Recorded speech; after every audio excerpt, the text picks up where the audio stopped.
후보들이 뿌려대는 문자와 여론조사 전화가 공해 수준입니다. 아무리 선거운동이라지만 사생활 방해라는 불만도 많습니다. 대학에 입학하자마자 아르바이트로 학비를 벌어야 하는 학생들이 적지 않습니다. 소득에 따라 대학생들 간에도 양극화가 나타나고 있습니다. 전주시가 불법 펼침막에 대한 강력 단속에 나섰습니다. 펼침막 한 장당 25만 원씩 과태료를 부과할 방침입니다. 여러분 안녕하십니까? 전북권 뉴스입니다. 요즘 선거 관련 전화나 문자 많이 받으시죠? 시도 때도 없이 울려대는 여론조사 전화며 문자가 거의 공해 수준입니다. 늦어진 선거 일정에 후보들 사정도 있겠지만 유권자 불편은 도를 넘고 있습니다. 이경희 기자가 보도합니다. 이 분식집에는 하루에도 서너 통씩 지지 후보를 묻는 여론조사 전화가 걸려옵니다. 이른 아침은 물론 가게 문을 닫는 저녁 8시쯤에도 여론조사 전화가 울립니다. 영업을 하는 가게다 보니 걸려오는 전화는 모두 받아야 하고 손님이 밀리는 시간에 선거용 전화를 받으면 짜증이 이만저만이 아닙니다. 한 시간에 한 서너 건도 오고요. 손님 전화인 줄 알고 받는데 그런 전화가 아니면 저희도 짜증나죠. 휴대전화로 오는 문자도 문제입니다. 출마한 후보들이 지지를 호소하는 내용인데 직업이나 연령에 따라 하루에 수십 개의 문자를 받는 사람들도 있습니다. 심지어는 해당 지역구가 아닌 곳에서까지 문자가 오는 경우도 있습니다. 운전할 때도 왔었고 그냥 계속 왔던 게 되게 귀찮아요. 별 관심도 없는 사람한테. 선거법상 선거운동 기간에 보내는 홍보 문자는 한 번 발송에 20명씩만 나눠서 보낸다면 횟수 제한은 없습니다. 이런 이유로 선거사무소들은 친목단체나 당원 명부 등을 입수해 무작위로 연락을 돌리고 있습니다. 저희도 속도 아름아름 해가지고 많은 사람들한테 자기하고 친한 사람들, 문자 보내기 괜찮을 만한 사람들 전화를 좀 잡아달라. 항의를 해오면 명단에서 삭제를 하기도 하지만 수신 거부 방법을 표시하지 않는 문자도 많습니다. 현행 선거법에서는 개인정보의 입수나 사용에 대한 규정이 없습니다. 후보자가 그 문자 등을 발송하기 위해서 전화번호를 수집하는 것에 대해서는 선거법상 제한이 없습니다. 유권자들은 자신을 알리려는 노력도 좋지만 정당한 방법으로 선거를 치러주길 바라고 있습니다. MBC 뉴스 이경입니다. 공천 잡음으로 어수선한 야권과 달리 새누리당은 도내 후보를 모두 확정했습니다. 이른 선거 전에 이번 총선에서는 당선자를 낼 수 있을지가 이제 최대 관심사입니다. 이창익 기자가 보도합니다. 전주 갑에서 치열한 경합을 벌여온 새누리당 전희재 천상덕 후보. 전희재 후보의 단수 공천 결정에 경쟁자인 천상덕 후보는 깨끗이 승복하고 전 후보를 돕겠다고 밝혔습니다. 잘 되기를 바라고 또 뭐 미력 하나마 옆에서 이렇게 후원을 하는 방향으로. 공천에 불복해 탈당하거나 상대 비방이 끊이질 않는 거대 야당과 달리 새누리 도당은 단 한 건의 잡음도 없이 공천을 마무리했습니다. 공천자는 전주갑의 전희재 전 행정부지사, 전주울 정운천 전 농림부 장관, 전주 병해는 김성진 서해대 교수입니다. 군사는 최용묵 법무사, 익산갑 김영일 전 강북경찰서장, 익산을 박종길 전 문체부 차관이 나섭니다. 또 남원임실 순창에는 김용호 변호사, 경읍고창 김성균 전현 디자인 상무이사, 김제부안 김효성 전 도생활체육회이사, 완주 진안 무주장수 신재봉 전 시민포럼 이사장입니다.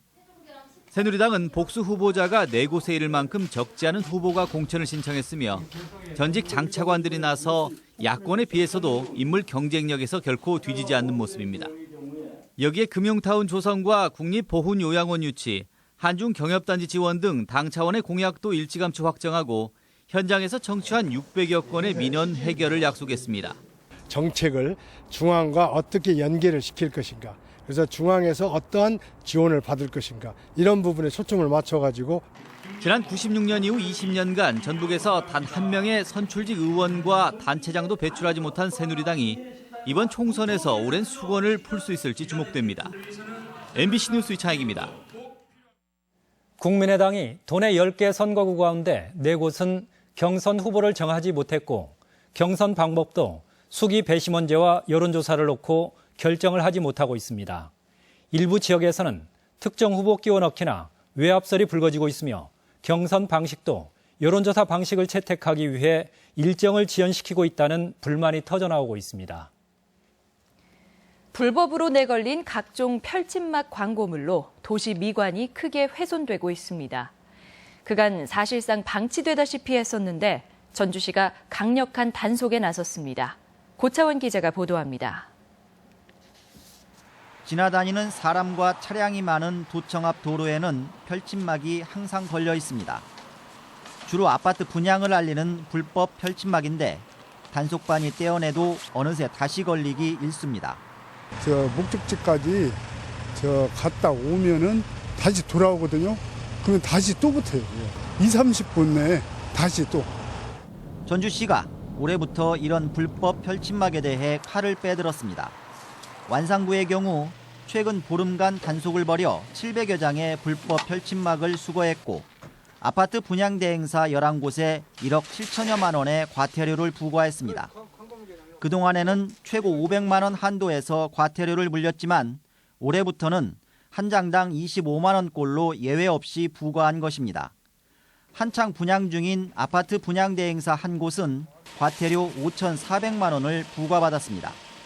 불법 현수막 때문에 많은 민원을 제기하고 인상을 찌푸리고 있는 그런 실정이 있기 때문에 이걸 바로 잡지 않으면 아마 전주시가 온통 불법 현수막으로 뒤덮일 것 같습니다. 전주시는 앞으로 5개 광고물법을 원칙대로 적용해 아파트 시행사는 과태료, 분양 대행사는 고발할 방침입니다. 또한 3월 이후에는 건축물 분양이 아닌 모든 불법 펼침막도 똑같은 기준을 적용할 예정이라며 강력한 단속 의지를 밝혔습니다. MBC 뉴스 고차원입니다.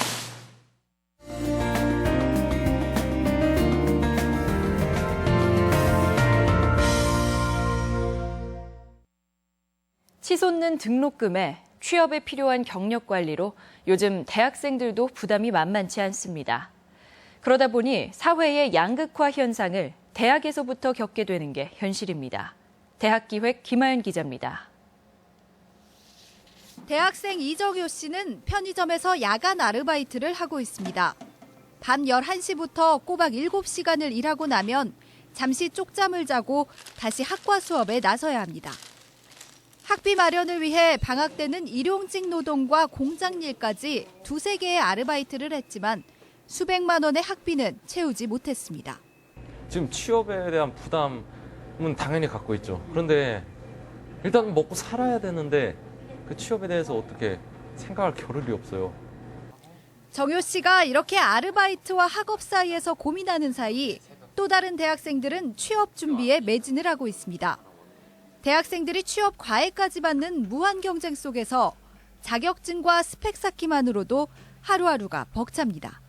저희 부모님 같은 경우는 그 역할에 충실하라고 해서 이제 지원을 해주시지, 제가 만약에 대학교를 안 다니고 놀고 있으면은 분명히 저희 부모님은 저를 지원을 안 해주시거든요. 등록금의 높은 반값, 각종 학원비까지 취업이라는 문을 통과하기 위해 들어가는 돈은 하루가 다르게 치솟는 상황. 부모의 경제력은 학생들의 일상과 취업 여부, 취업 이후의 삶까지 좌우하는 요소가 됐습니다. 이제 가정 형편이 그렇게 안 되니까 또 이제 돈을 벌어야 되고 그럼 아르바이트를 해야 되고 그럼 공부를 못 하고 장학금을 못 받고 취업을 한다 손 쳐도 대학에서 갈린 계급을 극복하기는 좀 어렵지 않나. 부모의 지원을 받기 어려운 대학생들은 위험하고 힘든 아르바이트까지 내몰립니다. 대학생 임모양도 4학년이 된 이후 임상 아르바이트를 시작했습니다. 시판되지 않은 약을 젊은 나이에 먹는 것이 걱정이 되기도 하지만 취업 준비와 병행하려면 시간이 적게 드는 이 일을 선택할 수밖에 없었습니다. 알바 안 하고 좀 편하게 공부했으면 좋겠다는 생각도 되게 많이 들고 그러면 더 좋은 성적도 받을 수 있고 뭐 취미생활 막 이런 것도 할 수 있는 시간이나 그런 게 있었으면 좋겠다는 생각도 많이 들어요. 꿈을 실현하는 일은 물론 학생회 등 소위 사회 목소리를 내는 일도 이른바 흑수저 대학생들에겐 먼 이야기. 이 시대의 대학생들은 정식 사회인이 되기도 전에 양극화를 경험하고 내면화하고 있습니다. MBC 뉴스 김하연입니다. 도내 33개 단체로 이뤄진 한국사 국정화 저지 전북 네트워크는 오늘 도교육청에서 기자회견을 열고 초등 역사교과서의 70년대 서술에 독재라는 단어가 빠지고 위안부 서술이 삭제되는 등 124곳에 오류와 편향성이 있다며 폐기할 것을 촉구했습니다. 이들은 이번에 배포된 교과서를 통해 향후 국정 역사 교과서의 방향도 짐작된다며 국정화도 중단해야 한다고 주장했습니다. 영유아나 어린이의 15%가량이 특정 식품에 거부 반응을 보인다고 합니다. 식품 알레르기라고 하는데 농촌진흥청이 완화시키는 유산균을 발견했습니다. 강동엽 기자가 보도합니다. 전주의 한 어린이집. 식품 알레르기가 있는 원생의 명단과 피해야 될 음식들이 식당 앞에 적혀 있습니다. 아이들의 경우 특정 음식을 잘못 먹어 알레르기가 나타나면 구토나 두드러기뿐만 아니라 심할 경우 호흡곤란까지 일어날 수 있기 때문입니다. 먼저 조사를 한 다음 알레르기 있는 아이들이 있으면 음식을 조정해서 아이들에게 제공을 하고 있습니다. 식품 알레르기는 영유아와 초등학생의 15% 정도에서 나타날 정도로 흔한데 이를 완화시키는 유산균이 처음으로 발견돼 관심을 모으고 있습니다. 신생아의 장에서 분리한 비피더스균 KACC91563입니다. 이 비피더스균의 단백질이 장 안에서 알레르기 유발 세포에만 흡수돼 세포가 스스로 죽도록 유도하는 겁니다. 한 달간의 동물 실험 결과 이 비피더스균의 알레르기 증상 완화 효과가 최대 40%에 이르는 것으로 나타났습니다. 연구 결과는 알레르기 분야의 세계 최고 저널인 알레르기와 임상면역 학회지에 게재됐습니다.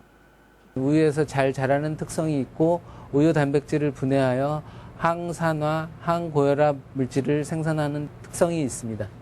특허 출원을 마친 농촌진흥청은 앞으로 이 비피더스균을 활용한 유제품과 치료제를 개발한다는 계획입니다. MBC 뉴스 강동엽입니다. 전라북도는 정부가 시장 격리용으로 2차 매입하는 쌀 15만 7천 톤 가운데 2만 8,500톤을 배정받았다며 이달 하순에 매입 공고를 낼 예정이라고 밝혔습니다. 전라북도는 앞서 정부가 격리한 20만 톤 가운데 1차로 2만 8,600톤을 지난해 10월 매입했습니다. 전라북도는 올해부터 양배추와 밀, 오미자, 시설 미나리 등 4개 품목을 재해 품목에 추가해 대상 품목이 모두 50개로 늘었다고 밝혔습니다. 또한 모든 자연 재해를 보장해주는 과수 종합 위험 보장이 단감과 사과로 확대되고 벼의 경우 피해가 없으면 보험료 일부를 돌려받는 무사고 환급 제도가 도입됐다며 농민들의 관심을 당부했습니다. 오늘의 간추린 소식입니다. 세계 소비자의 날을 기념해 로컬 푸드의 가치를 논의하는 토론회가 열렸습니다. 전문가들은 로컬 푸드의 3대 원칙으로 신선하고 안전하며 안심할 수 있는 농산물이라는 점을 강조했습니다. 지금까지 전북권 뉴스였습니다.